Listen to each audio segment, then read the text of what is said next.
ધોરાજીમાં દુષ્કર્મ અંગે એક ફરિયાદ નોંધાઈ હતી, જેમાં હિરેન ગિલાણી નામના એડવોકેટ સામે આ ફરિયાદ નોંધાઈ હતી।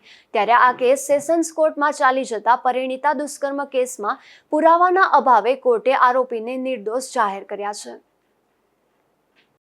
હું અરવિંદ કાપડિયા એડવોકેટ ધોરાજી સને 2022ની સાલમાં ઉપલેટા પોલીસ સ્ટેશનમાં ઉપલેટાના એડવોકેટ હિરેનભાઈ મનસુખભાઈ ગલાણી વિરુદ્ધ એક પરિણીતાએ એવા મતલબની ફરિયાદ નોંધાવેલ કે પરિણીતા હિરેનભાઈની ઓફિસમાં કોમ્પ્યુટર ઓપરેટર તરીકે નોકરી કરતી હોય, તેની સાથે હિરેનભાઈ દ્વારા અવારનવાર શારીરિક અડપલાઓ કરવામાં આવતા હોય।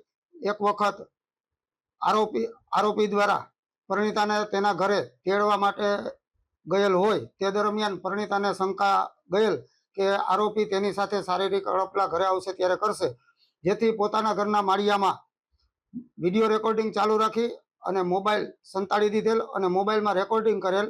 જ્યારે આરોપી પરિણીતાના ઘરે તેડવા ગયેલ ત્યારે આરોપીએ તેની સાથે શારીરિક અડપલા કરેલ અને તેની વિડીયો ક્લિપ પરિણીતા દ્વારા પોલીસને આપવામાં આવેલી।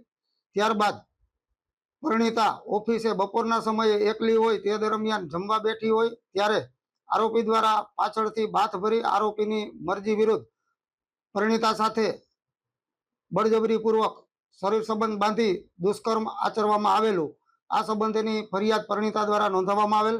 આરોપીની પોલીસે ધરપકડ કરેલ અને પૂરતો પુરાવો હોય આરોપી વિરુદ્ધ ચાર્જશીટ રજૂ કરવામાં આવેલ।